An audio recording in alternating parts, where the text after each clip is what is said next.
करते चले जा रहे हैं जन्म जन्म से, अब समझाओ तो समझ में नहीं आता। उनको चमत्कार दिखाओ कि आज बोले नाम तो जीवन में कभी दुख ना मिले बस, और जो कमा के रखा है उसको कौन भोगेगा? अवश्यमेव भोक्तव्यम कृतम कर्म शुभाशुभम।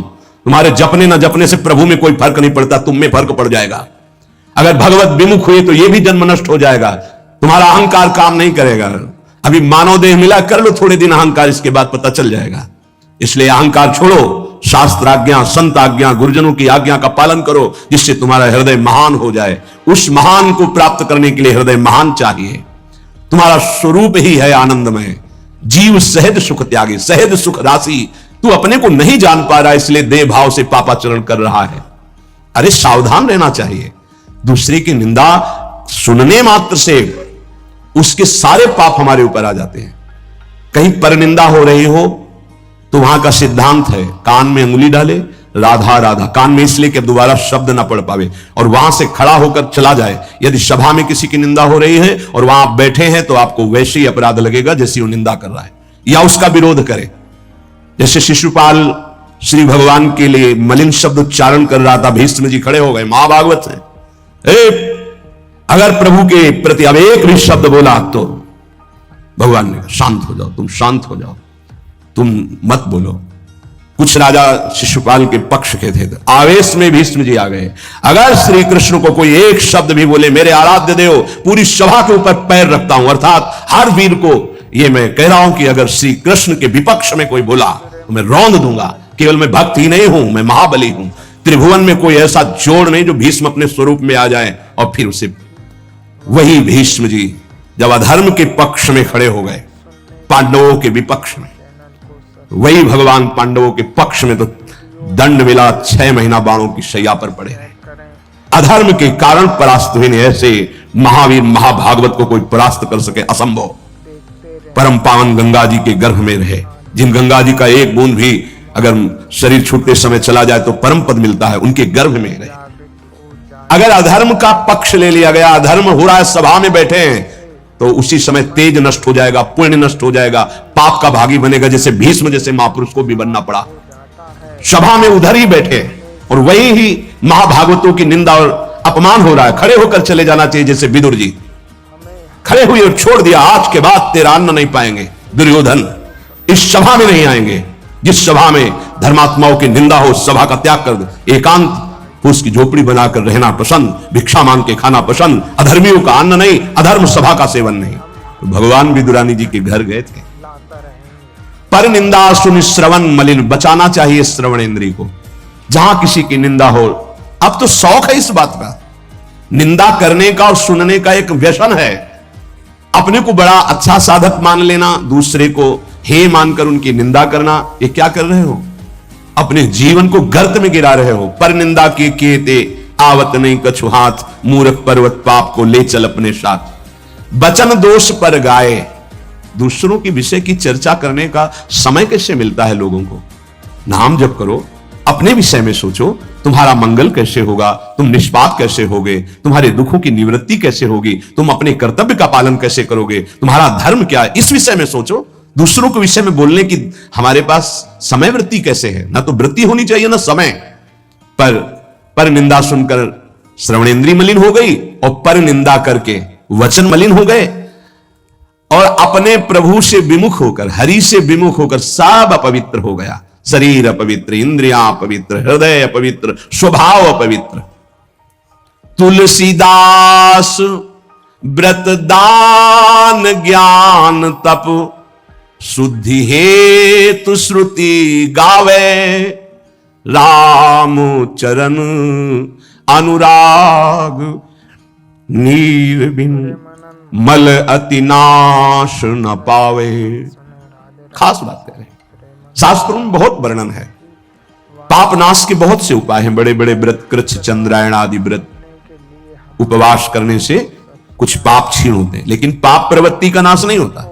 शास्त्र ज्ञान भी पाप निवृत्ति का उपाय है, तपस्या भी, बड़े उपाय शास्त्रों में वर्णन किए पाप नष्ट। गोस्वामी जी कह रहे भगवान के अनुराग के बिना, भगवत प्रेम के बिना जड़ मूल से हृदय निष्पाप नहीं होता। पाप की जड़ है प्रवृत्ति, वासना, कामना, तृष्णा, स्पृहा, इनका जड़ से नाश हो जाता है। जब हृदय प्रेम से द्रवित, अपनापन जब प्रभु से होता है, मेरे प्रभु, जहां हृदय में द्रवण क्रिया हुई, आंखों में अश्रु बहे, वो जो पवित्रता होती है, मम भक्ति युक्तो भुवनम पुनातु, लोगों को पावन करने की सामर्थ्य उसमें आ जाती है। ये अनुराग प्राप्त करने के लिए मानव देह मिला है, हरि अनुराग।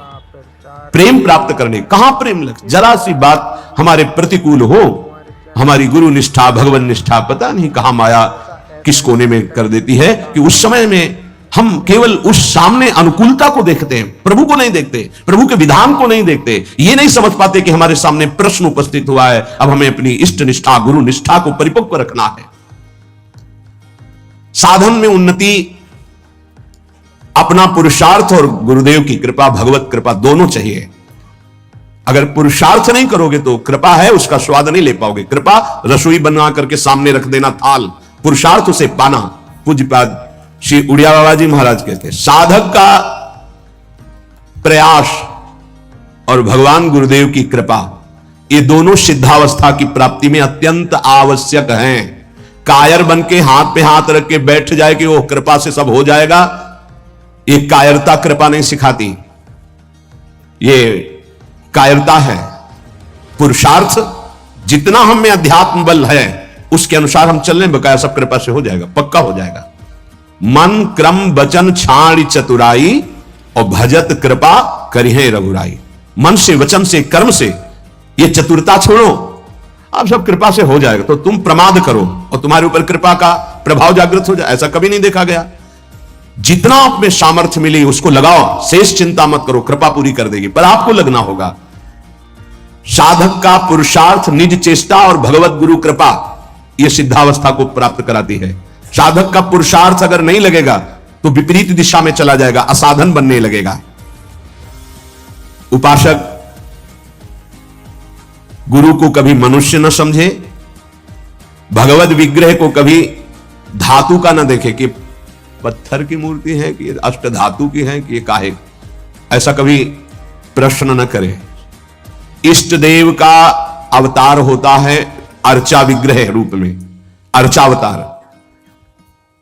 दो प्रकार से प्राण प्रतिष्ठा होती है, एक होती मंत्रों के द्वारा और एक होती भाव के द्वारा। निरंतर जो मंत्राकार वृत्ति की हुई, भजन में डूबे हुए महापुरुष जब तदात्म वृत्ति से श्री विग्रह की तरफ देख ले, उसी समय हलचल पैदा हो जाएगी, प्राण प्रतिष्ठा हो गई। छाती से लगा लिया, प्राण प्रतिष्ठा हो गई। मंत्रों का एक अनुष्ठान वैदिक सिद्धांत से और एक है भाव सिद्धांत। धन्ना जाट के भांग के बट्टा में कोई प्राण प्रतिष्ठा मंत्र से नहीं हुई, भाव से भगवान प्रकट हो गए थे। सिलपिल्ले बाई के भाव से भगवान प्रकट। जब हम अपने प्रभु को, अपने प्रभु की भावना से, प्यार से देखते हैं तो वही प्रकट हो जाते हैं। जैसे खंभा फोड़कर नरसिंह भगवान प्रकट हो गए प्रहलाद जी के लिए, भाव से देखा। नामदेव जी ने तो कुत्ते से भगवान प्रकट हो गए, भाव से देखा भूत से भगवान प्रकट हो गए। तो फिर श्री विग्रह में भगवान नहीं प्रकट हो जाएंगे जब भक्त भाव से देखेगा। और भाव ना हो तो भगवान में भी भगवान नहीं दिखते। दुर्योधन को कहां दिखते थे? दुर्योधन, दुशासन इनको नहीं दिखते थे, भगवान में भी भगवान नहीं दिखते। गुरु को मनुष्य समझना, भगवत विग्रह को धातु या पाषाण का समझना, गुरु मंत्र को साधारण शब्द समझना, चरणोदक को सामान्य जल मानना, भगवत प्रसाद को भोजन मानना, अन्न मानना, साधु की जाति पर दृष्टि रखना, ये उपासक को सावधानी पूर्वक त्याग कर देना चाहिए। ये उपासना के बड़े विघ्न हैं। यदि ऐसा भाव बना रहेगा तो उपासना सिद्ध नहीं होगी। कभी कभी चूक हो जाती है। प्रसाद में अन्न या फल दृष्टि नहीं रखी जाती, सिर्फ प्रसाद। और वैष्णव पद्धति है, प्रसाद का किनका मुख में अगर डाल लिया जाए तो कोई भी व्रत भंग नहीं होता, चाहे निर्जला ही क्यों न हो। भगवत प्रसाद में यह भाव नहीं रखा जाता कि यह अन्न है या अमुक वस्तु है, नहीं। प्रसाद में यदि भोजन अन्न वस्तु, आज अन्न है तो कल प्रसाद कैसे हो जाएगा? प्रसाद तो सिर्फ प्रसाद है और उसका किनका डालने से हर व्रत की पूर्णता होती है। चरणामृत, जैसे जो लोग नहीं जानते, वो जब बटता है तो बोले थोड़ा जल हमको भी दे दीजिए। जल नहीं है, चरणामृत है। चरणामृत को जल समझना, प्रभु के सामने जाकर के पूछना, ये मूर्ति काहे की है? पत्थर की है, संगमरमर की है, ये धातु की है, बड़ा अपराध कर रहे हो। ऐसा कभी प्रभु के श्री विग्रह के सामने नहीं। ये संत किस जाति के हैं? ऐसा कभी नहीं। गुरुदेव साक्षात परब्रह्म तस्मै श्री गुरुवे, ऐसा भाव कहां हो पाता है? परब्रह्म परमात्मा भाव गुरुदेव पर हो पाना है तो बड़ी मुश्किल की बात है। यहां तो साधु भाव ही हो जाए बहुत बड़ी बात है कि संत है। पूर्ण मनुष्य बुद्धि बनी रहती है। इसीलिए हमको अपने गुरुदेव में आराध्य देव नहीं दिखाते, नहीं तो गुरुदेव अपने स्वरूप को ही तो दिखाने के लिए विराजमान है। इसमें शिष्य के नेत्र की बात है। गुरुदेव तो कृपाल हुए हैं। जब हरिव्यास देवाचार्य जी अपने गुरुदेव के पास आए तो जब शिष्यत्व की बात की तो उन्होंने कहा तुम्हें कुछ दिखाई दे रहा है? बोले नहीं, जाओ 12 वर्ष गिरिराज जी की परिक्रमा। फिर आए, राधे राधे, अब कुछ दिखाई दे रहा है? बोले नहीं, फिर जाओ 12 वर्ष। 24 वर्ष राधा राधा रखते हुए गिरिराज जी की परिक्रमा लगाई। जब आए बोले अब दिखाई दे रहे? बोले हाँ, आपकी गोद में प्रिया प्रीतम विराजमान है। ये अब दृष्टि आई। गुरु को मनुष्य मानना, प्राय मनुष्य ही मानते हैं। हमें लगता है कि 1000 में कोई 1-2 ऐसे होंगे जो ये भाव हो कि गुरुदेव हमारे ब्रह्म हैं। छवि या मूर्ति विराजमान करके तो पूजा सब करेंगे, लेकिन मनुष्य बुद्धि या बहुत संत बुद्धि, उसमें भी प्रश्नवाचक चिन्ह। साक्षात पर ब्रह्म कहने को तो सामने जाके बोलेंगे गुरुर् ब्रह्मा गुरुर् विष्णु गुरुर्देव महेश्वरः गुरु साक्षात पर ब्रह्म तस्मै श्री गुरुवे नमः। विचार करो, इसमें से एक भी माना है तुमने? गुरु को ब्रह्मा माना है या हरि माना है या शिव माना है या साक्षात पर ब्रह्म माना है? बड़ा मुश्किल है। केवल कह देना अलग, बोले होना भी तो चाहिए साक्षात पर ब्रह्म। केवल बातों से कोई पर ब्रह्म थोड़ी हो जाता है। तो पाषाण में पर ब्रह्म था क्या? वो तो अव्यक्त था, तुम्हारे भाव से व्यक्त हुआ ना। तुमने पर ब्रह्म की भावना की तो मुस्कुराता हुआ ब्रह्म प्रकट हो गया। तो गुरुदेव तो चैतन्य ब्रह्म है। आपकी भावना यदि हो जाए, कुत्ते से विट्ठल भगवान प्रकट किए तो भावना ही तो की प्रभु प्रभु सूखी मत खाओ, थोड़ा घी रोटी मिला, नाथ आपके लिए ही तो है। तो ऐसे देव साक्षात विट्ठल भगवान गुरुदेव में प्रभु आपका सर्वस्व, आपका प्राण मन तन सब, मैं आपकी ही तो उपासना कर रहा हूं। मुझे और कोई भगवान नहीं चाहिए, बस आपका साक्षात्कार हो, आप प्रसन्न हो जाए, आपकी अधीनता। ऐसा कहां? ऐसा होगा तो भाव बदल जाएगा। गुरुदेव के प्रति परब्रह्म भाव हो जाए तो साधक को कुछ करना नहीं पड़ेगा, अपने आप उसके अंदर समस्त दैवी संपदा प्रकाशित हो जाएगी। परब्रह्म भाव होना बहुत कठिन है। गुरुदेव के प्रति परब्रह्म भाव हो गया तो उस भाव की सिद्धि होगी, चराचर जगत में परब्रह्म भाव हो जाएगा। क्योंकि गुरुदेव अखंड मंडलाकारम व्याप्तम चराचरम, तो चराचर में परब्रह्म भाव होते ही वो जीवन मुक्त हो जाएगा। बहुत कठिन बात है। इसलिए उपासक इस भाव को सिद्ध करे। गुरुदेव साक्षात परब्रह्म, भगवद विग्रह, साक्षात मेरे इष्ट देव, चरणोदक, अहो भाग्य जो हमें चरणामृत पीने को मिल रहा है, कोई जल नहीं। और गुरुदेव का मंत्र, ये कोई शब्द नहीं है, साक्षात इष्ट देव मिल गए, मुझे मंत्र मिल गया तो। पर ऐसी बुद्धि कहां है? पड़ा है एक कोने में हृदय में मंत्र, उसका बार बार स्मरण नहीं, बार बार दुलार प्यार नहीं मंत्र का। आप देखो मंत्र को कितना प्यार करते हैं आप। मंत्र का प्यार है बार बार स्मरण करना, दुलार करना, तो उसी का जागरण होगा। तो वही प्रिया प्रीतम निकुंज सब उसी में छुपा है। ये जो मंत्र है ना, इसमें सब कुछ छुपा है। मंत्र की ही व्याख्या चतुरासी जी है, निज मंत्र की व्याख्या चतुरासी जी है। चतुरासी जी की व्याख्या 42 लीलाओं वृंदावन दास चाचा जितने भी पद गाए सब चतुरासी जी की व्याख्या है। और 84 जी निज मंत्र की व्याख्या है। ये अंदर की बात समझ। मंत्र मिला मतलब पूरे निकुंज की चाबी मिल गई। बीज मंत्र इसी को कहे, इसी से पूरा निकुंज रूपी वृक्ष प्रकाशित हो जाएगा। इष्ट देव में, गुरुदेव में जितना तुम्हारे भाव की कमी रहेगी उतना ही उपासना असफल रहेगी। जब अपने इष्ट देव के पास कोई जाता है, जैसे यहां से कोई बोले कि बरसाने जाए, हे सुनो श्री जी को हमारी भी दंडवत कर, अहो भाग्य आपके कि आप श्री जी के दर्शन करने जा रहे, हमारी दंडवत कह देना, हमारी स्मृति, हमारी भी अर्जी लगा देना। कोई आपका है, ईर्ष्या तो नहीं होगी ना, द्वेष तो नहीं होगा, उसके प्रति जलन का भाव तो नहीं होगा कि तो श्री जी के दर्शन के लिए जा रहा है। ऐसे ही यदि हमें गुरुदेव से प्रेम है और हमें दिखाई दे कि गुरुदेव इनको ज्यादा प्यार कर रहे हैं, तो हमारा उससे ज्यादा प्यार हो जाएगा। आपके हो भाग्य, कभी हमारी भी स्मृति दिला देना, गुरुदेव को यह प्रदान कर देना। गुरुदेव उसके नहीं आएगा, जलन तो नहीं आएगी। जब मनुष्य बुद्धि होगी तब जलन होने लगेगी, तब ईर्ष्या जागृत हो जाएगी। नापना चाहिए अपने हृदय में कि गुरुदेव के प्रति मनुष्य बुद्धि का लक्षण है, साधु बुद्धि का लक्षण है, या साक्षात पर ब्रह्म का लक्षण है। इतनी गोपी जन थी, क्या किसी को किसी के प्रति ईर्ष्या थी क्या? एक साथ बैठकर सब कात्यायनी की उपासना, एक साथ यमुना स्नान, एक साथ अनुष्ठान श्री कृष्ण को प्रीतम रूप में प्राप्त करने का। ऐसे सहस्त्रों उपासक, सही पूछो तो इतना भी अंतर नहीं, सबके प्रति प्रभु का समान प्यार है, गुरुदेव का, प्रभु का। पर जो जितना प्रभु मानेगा, जितना अपनापन करेगा, वो दूर रहकर भी अनुभव करेगा कि गुरुदेव का, इष्ट देव का हमारे प्रति सबसे अधिक प्यार है। यह सबको अनुभव होगा। यदि आप पवित्र हृदय से, भगवत भाव से, तो आपको यह अनुभव होगा कि देखो, देखें या ना देखें, बोले या ना बोले, मिले या ना मिले, मेरा हृदय कहता है कि गुरुदेव, इष्ट देव सबसे ज्यादा मुझे प्यार करते हैं। ये भगवत भाव में रहता है। इष्ट देव और गुरुदेव की परिपूर्णता के भाव में जितनी कमी रहेगी, उपासना उतनी कच्ची रहेगी। इष्ट देव गुरुदेव की परिपूर्णता में, इष्ट देव में कभी एक देशीयता का भाव नहीं रहना चाहिए। मेरे इष्ट देव सर्वत्र विराजमान है, तभी सच्चिदानंद भाव पूर्ण होगा। मन उपासना किए बिना नहीं रह सकता, इसका स्वभाव है उपासना करना।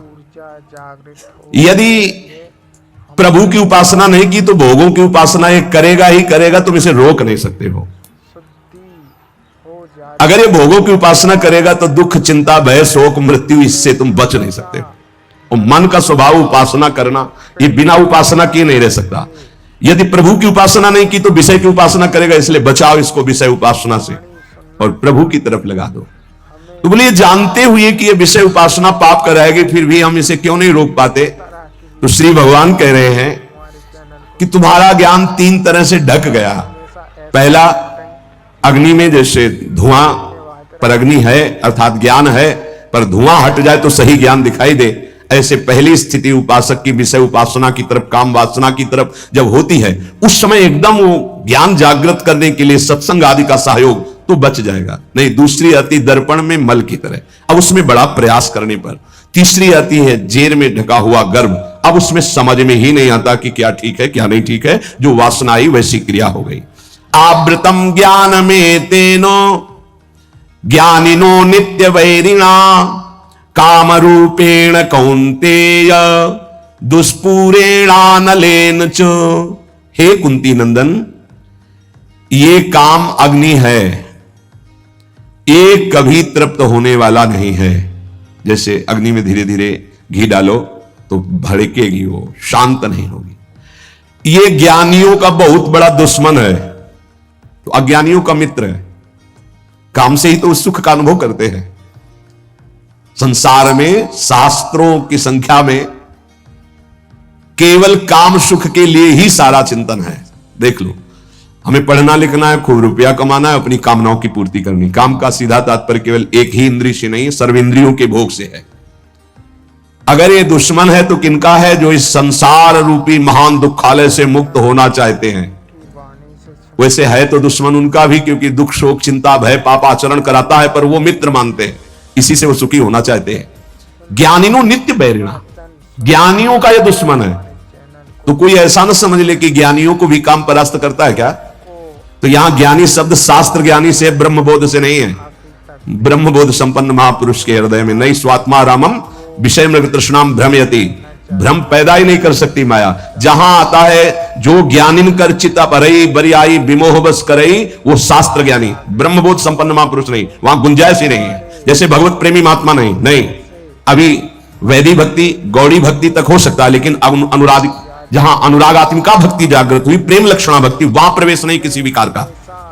ऐसे ही शास्त्र ज्ञान साधना तक हो सकता है काम का प्रभाव, लेकिन ब्रह्मबोध संपन्न महापुरुष के हृदय में नहीं। ऊसर बरसई तृण नहीं जामा, संत हृदय जिम उपज न कामा। भगवान कह रहे हैं दुष्पूरेणा नलेन च, ये कभी पूर्णता नहीं होती काम में।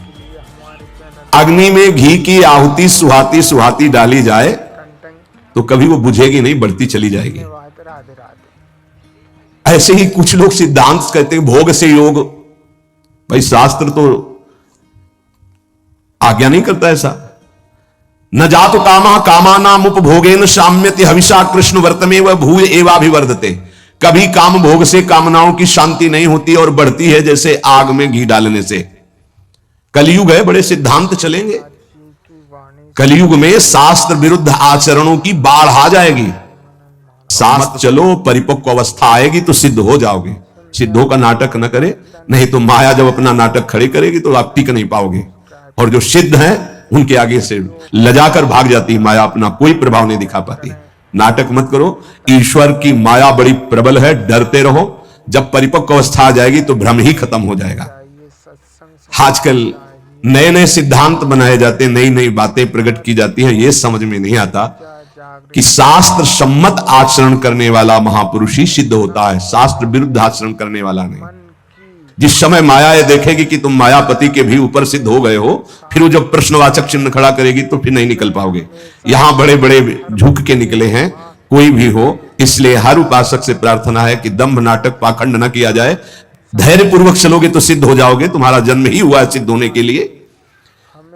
कभी भोगों से योग की